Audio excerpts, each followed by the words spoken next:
Hey guys, this is Mrs. Raro again, and I'm here to show you and continue the factoring review lessons. Okay, so as a review, we have talked about the standard form and we talked about how to put it in factored form. So far we have several skills such as factor by GCF, factor by grouping, and then factor using the X puzzle, right? So by the way, the X puzzle is just a graphic organizer.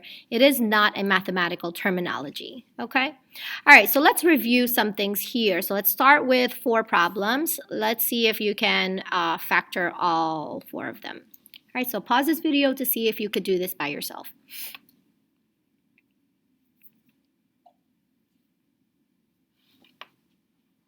Okay, so let's work this out, right? So let's show you the answers. Let's see if you got them all right. So the first one, the answer is 2x squared plus 4x is equal to the factored form of 2x times x plus 2. The reason why is because the method they're choosing is GCF. All right, by the way, GCF should always go first, just in case there is any GCFs out there. So the GCF here is 2x, and then what's left is this x plus 2, okay? In the second one, the method they're using is that X puzzle. So factors of positive 8 that equals negative 6 is equal to negative 2 and negative 4, all right?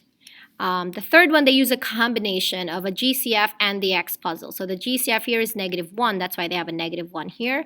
And then they factored using the X puzzle, factors of negative 12. That adds up to negative 1 is positive 3 and negative 4. Okay, and then the last one, they also use the method of GCF because the GCF here is 2, and then they factored out x squared plus 12x plus 20 using the X puzzle, right? So then the factors of 20 that would add up to 12 is positive 10 and positive 2, so that's why you have x plus 2 as a factor and x plus 10 as a factor. So I do hope that you did get all 4 of them correctly. Because that shows you that you've gained such skills from the previous lessons. If you didn't, I would rewatch at this point the other video lessons that I had posted on factoring. Okay? If you are ready to move forward, I will show you another method, and that is factor by grouping again, but this time we're using this method for ax squared plus bx plus c when a is not 1. So what do I mean? I mean that in these examples, you would see that 3x squared minus 13x plus 4, 2 things. One is that the fact that a is 3 and not 1.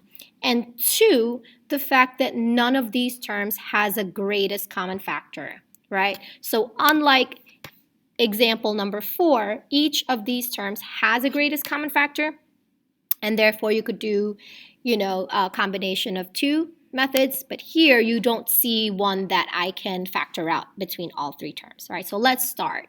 So I'm going to use factor by grouping with these 2. So these are the steps. So the first thing, the very, very first thing you have to do is make sure you are multiplying the value of A, which is 3, and the value of C, which is 4. So A times C is 3 times 4, which is equal to 12, right? So you will want to focus on this 12. All right, so now we're kind of using the X puzzle in a way because now we want to try to look for factors of 12 that when you add them, they equal to negative 13. Okay, so factors of 12 that when you add them equals negative 13. So I'm going to use the X puzzle again. And again, you don't have to. This is just a graphic organizer that's helping me out. So factors of 12 that adds up to negative 13, the number that comes in mind is 1 and 12, right? And then a way to get negative 13 is negative 1 and negative 12. So these are the numbers that I will use, okay? So negative 1 and negative 12 is going to make this negative 13x by having negative 1x and a negative 12x. Together makes negative 13. The next thing, I'm going to rewrite them using 4 terms. I'm going to bring down my first term, which is 3x squared, and my last term, which is positive 4, and now I have 4 terms because I rewrote the middle term into 2 terms here, all right? And then the next thing is I'm going to now factor by grouping. So remember grouping, I grouped together my first terms, so I'm going to mark them as red. Then I'm going to group together my second term, and I'm going to mark them as green. All right, so that's why it was very important for you to gain that skill called factor by grouping. So in my first term, I'm going to factor out my GCF, which here is positive x. Okay, then I'm going to figure it out what's left. So what's left here is 3x minus 1. And now the GCF of my second term, remember that if this first term is negative, you have to factor out the GCF is also negative. So the GCF here is negative 4. Okay, negative 4. So negative 4 times what's left is a positive 3x to gain this back and a negative 1 to gain this back. Right, so now you notice the following. Another GCF, which is 3x minus 1. All right, so if I factor out the 3x minus 1 from the first term, what's left is this positive x. If I factor out the 3x minus 1 from the second term, right here, what's left is that minus 4.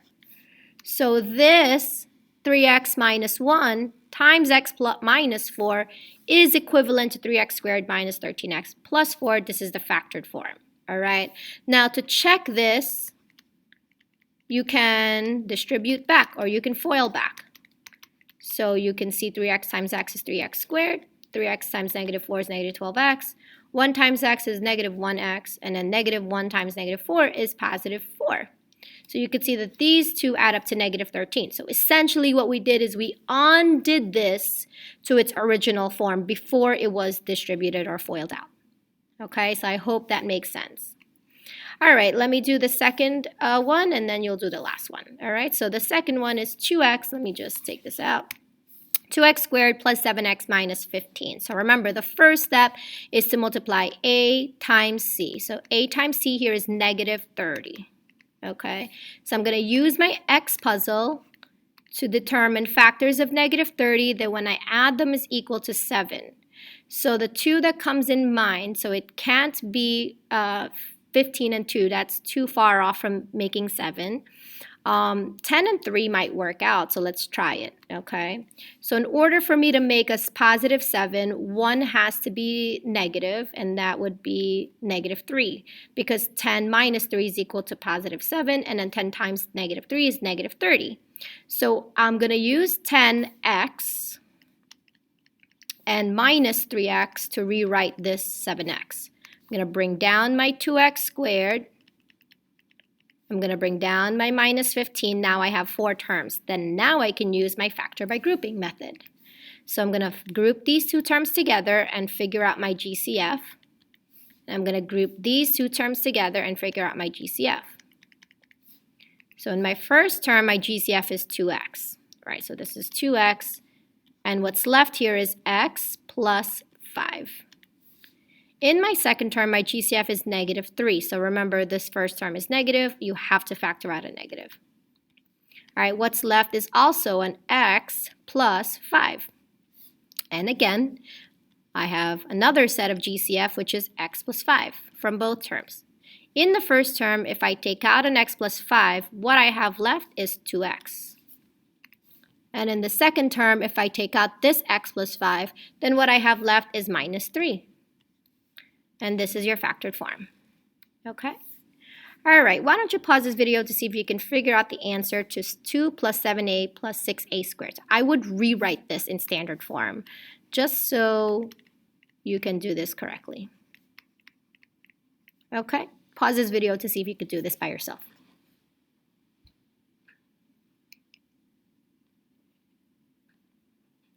Okay, so in standard form, we have 6a squared plus 7a plus 2. So again, I'm going to multiply a times c first. I know we're so inclined to just write 2, right? So just be careful with this. 6 times 2 is 12. So now when you use your x puzzle, we're putting 12 at the top and then 7 at the bottom. So the numbers that come into my mind is 4 and 3, which is easy because 4 times 3 is 12 and 4 plus 3 is 7. So I'm going to use this 4x and this 3x, to rewrite my 7a. So altogether, I have a 6a squared, bringing down my 6a squared. And I'm going to rewrite 7a as positive 4a and positive 3a and then positive 2. Okay, I know it's quite lengthy, but the more you do it, the easier it gets. So I'm going to group together my first two terms, and my GCF here is 2a. I'm going to group together my second term, and I'll find out my GCF in a bit. All right, so from my first group, we have 2a, and what we have left here is a 3a plus 2. And then in my second term, there is nothing in common, but you do know that when there is nothing in common, it's always equal to 1. So plus 1, and then we still have a 3a plus 2. So that's why my GCF here is 3a plus 2. So when I take out 3a plus 2 from my first term, I have a 2a left from my first term. When I take out 3a plus 2 from my second term, I have a positive 1 left. So therefore, this is my final answer. And I hope you got that. Okay? All right, and that is it. Thank you so much for watching.